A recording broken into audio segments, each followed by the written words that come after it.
नमस्कार दोस्तों, मेरा नाम है प्रवीण और आप देख रहे हैं पविका फ्लिट से इस चैनल को एक बार फिर से। तो आज मैं लेके आपके लिए बहुत ही important topic again from the refrigeration and air conditioning का जो हमारा ये सब्जेक्ट है that is your sensible cooling. जैसा कि आप देख रहे होंगे कि हमने पिछले ही टॉपिक यानी कि जो हमने पिछला वीडियो रिकवर मींस रिलीज किया था दैट वाज हमने क्या किया था वहां पे सेंसिबल हीटिंग। तो कुछ उससे ही मिलता जुलता है बट इसमें कुछ चीजें हैं जो जानना हमारे लिए बहुत जरूरी है। तो आगे बढ़ने से पहले अगर आपने मेरा चैनल सब्सक्राइब नहीं किया प्लीज आपसे बहुत बड़ी सी रिक्वेस्ट कि आप मेरा चैनल सब्सक्राइब कीजिए, लाइक एंड शेयर करना मत भूलिएगा। तक मैं ऐसी एजुकेशन वीडियोस आपके लिए हमेशा हर पल लेके आता हूँ। और इसी वीडियो के डिस्क्रिप्शन बॉक्स में अगर आप देखेंगे तो आपको लिंक मिलेगा जहां से आप इसी चैप्टर एक्चुअली ये जो चैप्टर है हमारा जो पिछला चैप्टर था that was introduction to refrigeration and air conditioning, ठीक है, उसमें तो इंक्लूड नहीं होगा। ये हमारा जो नया चैप्टर है वैसे तो मैं इसमें भी इंक्लूड कर दूंगा, नो प्रॉब्लम। ये जो हमारा नया चैप्टर है that is applied psychometry and heat load calculation, ये हमारा चैप्टर है तो उसमें ये इंक्लूड रहेगा। तो इसमें तमाम डेरिवेशंस आपको इसके मिलेंगे, तमाम यूनिवर्सिटी क्वेश्चंस आपको इसमें मिलेंगे। अगर आपके कोई भी फ्रेंड जो मैकेनिकल इंजीनियरिंग पढ़ रहे हैं, ठीक है, 4th semester B Tech Punjab technical university में, या फिर आप कोई भी यूनिवर्सिटी से देख रहे हैं तो प्लीज इसे शेयर कीजिएगा जो भी आपको ठीक लगे, ठीक है। और आए दिन काफी सारे कमेंट्स आते हैं कि सर आपकी वजह से हमारा क्या बोलते हैं सब्जेक्ट्स में बहुत अच्छे मार्क्स आए, क्योंकि हमारा जो चैनल है वो स्पेशली डेडिकेटेड है फ्लूइड मशीन्स और फ्लूइड मैकेनिक्स के लिए। सबसे पहले फ्लूइड मैकेनिक्स के लिए काफी सारे कमेंट्स आते हैं फ्लूइड मैकेनिक्स से, सर आपकी वजह से हमारे बहुत अच्छे एग्जाम है, तो थैंक्स फॉर दिस। फिलहाल तो काफी यूनिवर्सिटीज में exam just because of corona virus की वजह से थोड़ा हॉल्ट कर दिया गया, रोक दिया गया है, बट एग्जाम्स तो चल ही रहे हैं, ठीक है। तो एक छोटी सी रिक्वेस्ट थी, अगर आपको लगता है कि हमारी वजह से कुछ आपको बेनिफिट हुआ है, आपके नॉलेज में इंक्रीमेंट हुआ है, आपके मार्क्स बहुत अच्छे आए, क्योंकि out of 60 you are getting से 58 55, जो पास नहीं भी कर पाते थे वो भी पास कर पा रहे हैं, प्लीज आपको जो भी ठीक ठाक लगे अमाउंट तो आप डोनेट कर सकते हैं, उसका भी लिंक डिस्क्रिप्शन बॉक्स में दे दिया गया है। तो चलिए स्टार्ट करते हैं आज का topic that is your refrigeration and air conditioning, ठीक है। ओके, सेंसिबल कूलिंग ये हमारा चैप्टर है, ठीक है। अब देखिए हमेशा जो हीट कंटेंट होती है वो इंथैल्पी, जैसे कि हम इंथैल्पी क्या एक तरह से हीट कंटेंट होता है, हीट कंटेंट। अब इससे पहले कि हम हीट कंटेंट के बारे में बात करें, हमें सबसे पहले तो ये जानना बहुत जरूरी है कि ये साइकोमेट्रिक चार्ट आपने जो लिखा हुआ है, यानी मैंने जो लिखा हुआ है और यहां पे लिखा हुआ है साइकोमेट्रिक प्रोसेस। सबसे पहले साइकोमेट्री क्या होती है, साइकोमेट्री यहां पे लिख देता हूं PSYCHROMETRY, क्योंकि बात तो हम बहुत करते हैं बट होता क्या है, ठीक है। एक्चुअली ये एक तरह की स्टडी है जिसमें हम क्या पढ़ते हैं, उसमें हम पढ़ते हैं वाटर वेपर, एक तरह के मिक्सचर को स्टडी करते हैं। कौन से मिक्सचर को, वाटर वेपर प्लस एयर, क्योंकि आपको मालूम है कि हवा में हमेशा मॉइस्चर एसोसिएटेड रहता है, समाया रहता है, ऐसा बोल सकते हैं। तो जब भी हम एक मिक्सचर की बात करते हैं, ठीक है, एक मिक्सचर के बारे में स्टडी करते हैं, और ये मिक्सचर क्या कहलाता है, किसका मिक्सचर है, वाटर वेपर प्लस एयर, तो ये स्टडी को हम बोलते हैं साइकोमेट्री। अब इसमें हम सेंसिबल कूलिंग में दो पार्ट देखने वाले हैं कि सेंसिबल कूलिंग में क्या है, एक्चुअली में हम कूल कर रहे हैं, किसको कर रहे हैं, एयर को कर रहे हैं, डेफिनेटली। ओके, तो सबसे पहले हम देखेंगे, अब देखेंगे, देखिए साइकोमेट्रिक क्लियर होगी। ओके, अब हम बात करेंगे साइकोमेट्रिक प्रोसेस के बारे में। अभी साइकोमेट्रिक प्रोसेस पे नहीं आते, पहले साइकोमेट्रिक एयर प्रॉपर्टीज के बारे में जानते हैं ना, क्योंकि अगर प्रोसेस तो तब समझेगा जब आपको साइकोमेट्रिक एयर प्रॉपर्टीज समझेंगी। तो अभी मैं लिखता हूं यहां पे PSYCHRO साइकोमेट्रिक प्रॉपर्टीज। अब ये किसकी प्रॉपर्टीज है, क्योंकि ये जानना बहुत जरूरी है, ये इसी water vapour plus air mixture की प्रॉपर्टीज है। जैसे पहला जो है आपने सुना ही होगा, जब भी आपके दिमाग में साइकोमेट्रिक चार्ट आता है, ठीक है, साइकोमेट्रिक चार्ट आप ऐसे एनालाइज नहीं कर सकते, कम से कम आपको दो पैरामीटर मालूम होने चाहिए, ड्राइबल टेम्परेचर या फिर वेट बल्ब टेम्परेचर, यानी कि दो पैरामीटर तो एटलीस्ट मालूम होना चाहिए। अगर आपको ड्राइबल टेम्परेचर मालूम है, रिलेटिव ह्यूमिडिटी मालूम है, तो बाकी सारे आप साइकोमेट्रिक प्रॉपर्टीज सारी फाइंड आउट कर सकते हैं। लाइक इंथैल्पी हो गई, स्पेसिफिक एंथैल्पी हो गई, स्पेसिफिक वॉल्यूम हो गया, then relative this one humidity हो गई, देन मॉइस्चर कंटेंट हो गया। यानी कि अगर आप देख रहे हैं साइकोमेट्रिक चार्ट ही वैसे मैंने बनाया, मैं एक एक करके सब पे आ रहा हूं, ठीक है। राइट हैंड साइड में मॉइस्चर कंटेंट जो होता है वो ह्यूमिडिटी को बताता है या फिर स्पेसिफिक ह्यूमिडिटी को बताता है, ठीक है। सबसे पहले हम ये देख लेते हैं कौन कौन सी साइकोमेट्रिक प्रॉपर्टीज होती हैं। सो ड्राई बल्ब टेम्परेचर, ठीक है, अगर आप कोई भी क्या बोलते हैं, जैसे ए स्टार आपने सुना होगा, एसी जो भी कंपनीज में आते हैं, मतलब जो भी कंपनीज ये एसी बनाती है, ठीक है, तो आपको अगर वहां पे काम करना है तो साइकोमेट्रिक प्रोसेस के बारे में अच्छी जानकारी होना बहुत जरूरी है, या फिर आपको साइकोमेट्रिक चार्ट पढ़ते आना चाहिए, ठीक है। और मेरे बहुत सारे वीडियोस हैं जिसमें मैंने बताया कि साइकोमेट्रिक चार्ट को कैसे रीड करना है, ठीक है। अदरवाइज अगर आप कैलकुलेशन करने बैठेंगे तो बहुत ही टीडियस कैलकुलेशन हो जाएगी, मतलब हर एक के लिए अलग अलग कैलकुलेशन है, तो उससे बेटर है कि आपको ये समझ में आना चाहिए कि कैसे रीड करना है, ठीक है। तो मेरे वीडियोस हैं, आप देख सकते हैं, introduction to refrigeration air conditioning में मैंने सारे डाले हुए हैं, ठीक है। तो ड्राई बल्ब टेम्परेचर, आगे जब बढ़ते हैं वेट बल्ब टेम्परेचर, ये दोनों वेडेबल टेम्परेचर और ड्राइबल टेम्परेचर आप स्लिंग साइक्रोमीटर का यूज करके आप निकाल सकते हैं। ठीक है, सिंपली जो भी टेम्परेचर आप मेजर करते हैं हवा का, ठीक है, जब भी हवा कहीं पे फ्लो हो रही होगी, आप मेजर कर रहे होंगे रूम टेम्परेचर या जो भी है, ठीक है, वो ड्राइबल टेम्परेचर है। सो वेडेबल टेम्परेचर यहां पे मैं लिख देता हूं, और उसी बल्ब के अराउंड अगर आप गीला सा कपड़ा लगा दे तो वो जो टेम्परेचर बताएगा वेडेबल टेम्परेचर बताएगा। ओके, देन ड्यू पॉइंट हो गया, ड्यू पॉइंट टेम्परेचर। ये ड्यू पॉइंट टेम्परेचर क्या होता है, ठीक है, मेरे को इस पे भी एक वीडियो बता लेकर आना है, यानी कि सारी चीजें, यानी कि जो पैरामीटर्स है साइकोमेट्रिक प्रॉपर्टीज के ऊपर। ड्यू पॉइंट टेम्परेचर ये वो टेम्परेचर होता है जहां पे पहली बार क्या होता है, ड्यू ओस जो है कंडेंस होती है, यानी कि वाटर वेपर कंडेंस होता है, ठीक है, वो वाले टेम्परेचर पे। फिर आते हैं, और क्या रह गया हमारा, रिलेटिव ह्यूमिडिटी।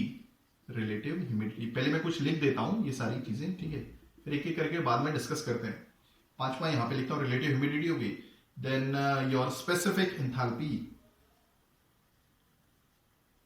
तो ये सारे पैरामीटर्स है, ये पैरामीटर्स कौन से हैं, ये हमारी साइकोमेट्रिक प्रॉपर्टीज है, कौन सी, एयर वाटर वेपर मिक्सचर की। ठीक है, तो इसको जब हम वेरी करते हैं, अब देखिए वेरी करने के बहुत सारे तरीके हैं। आप कूलर लेके आते हो, आप घर पे क्या बोलते एसी लगाते हो, तो आप क्या कर रहे हो, इन सारी साइकोमेट्रिक प्रॉपर्टी से खेल रहे हो, यानी कि आप कुछ ना कुछ चेंज कर रहे होंगे इन प्रॉपर्टीज को। ये प्रॉपर्टीज किसकी, एयर वाटर वेपर मिक्सचर की। ठीक है, और क्या रहेगा, स्पेसिफिक वॉल्यूम। तो कुछ 5-6 मैंने लिख दी।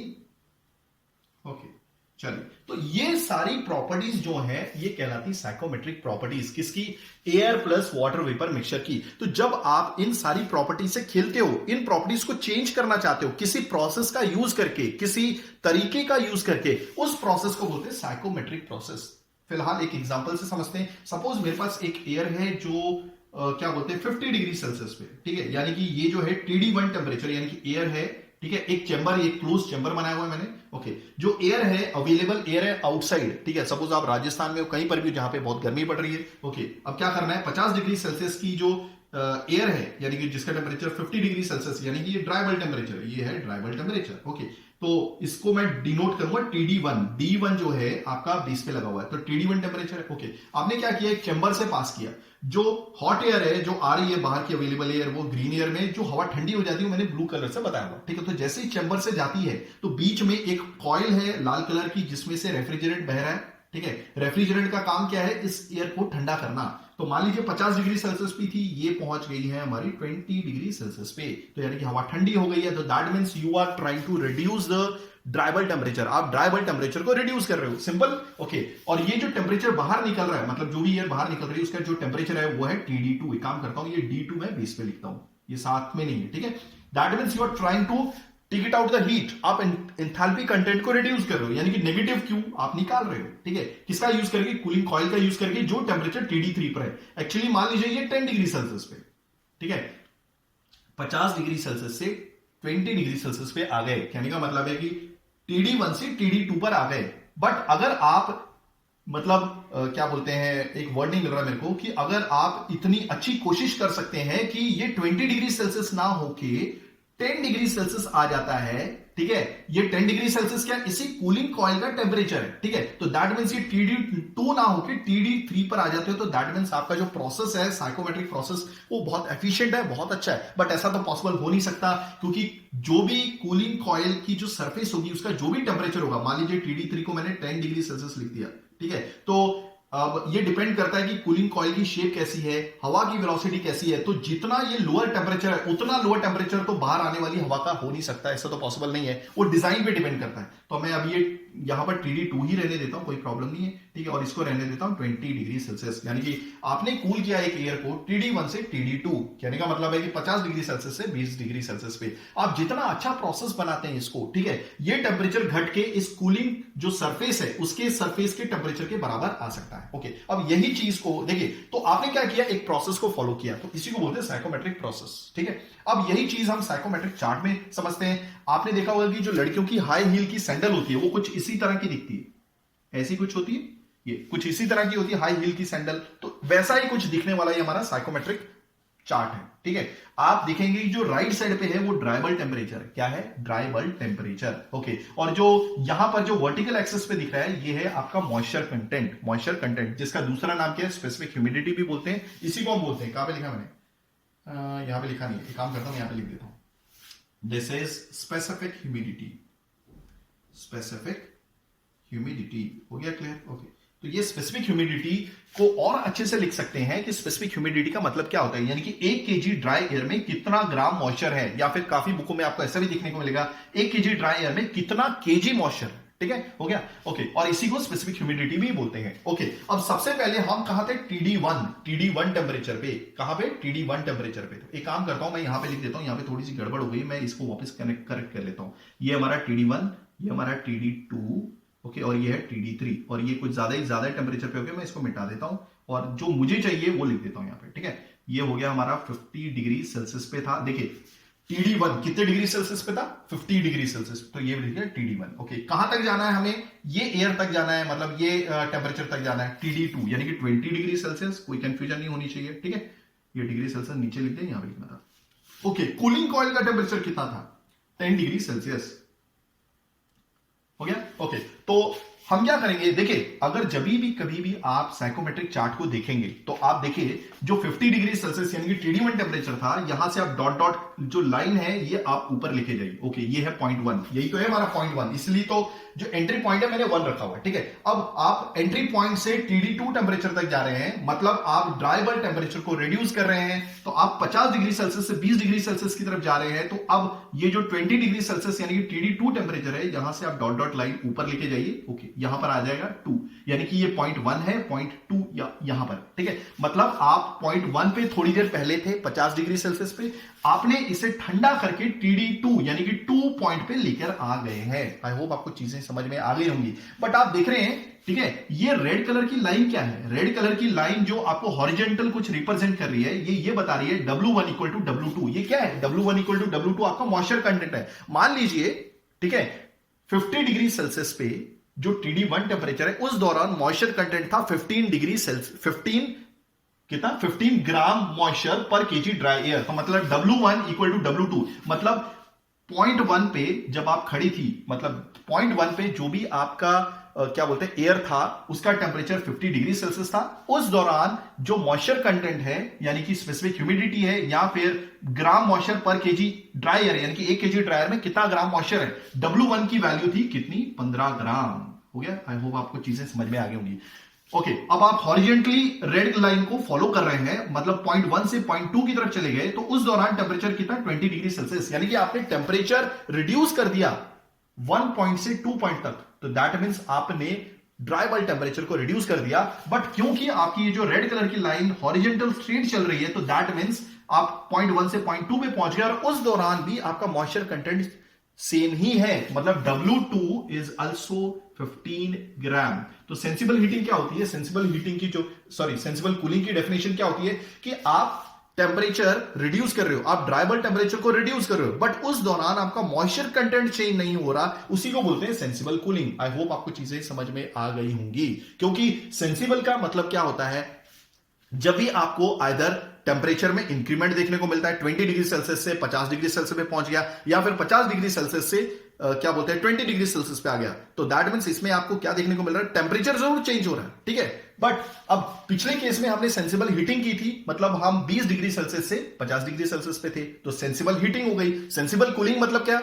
आप टेम्परेचर चेंज कर रहे हो, 50 डिग्री सेल्सियस से 20 डिग्री सेल्सियस पे आ गए, और कूलिंग भी हो रही है आपकी। आई होप आपको चीजें समझ में आ गई होंगी। ठीक है, अब आई होप आपको चीजें बहुत अच्छे से समझ में आ गई। अभी आप सोच रहे होंगे कि ये मैंने ब्लू कलर की लाइन क्या बनाई हुई है। ठीक है, ब्लू कलर की लाइन, ये ब्लू कलर की लाइन क्या बताती है? ये बताती है आपकी रिलेटिव ह्यूमिडिटी। क्या? Relative humidity. देखिए, आप जब भी क्या बोलते हैं, अगर पॉइंट 1 से पॉइंट 2 की तरफ जाते हैं, ठीक है, तो जैसे जैसे आप ऊपर जा रहे हैं, देखिए ये जो लाइन है, मान लीजिए φ1 की वैल्यू होगी 60% ह्यूमिडिटी। ठीक है, और जैसी दैट मींस अगर आप कूल कर रहे हैं एयर को, कब?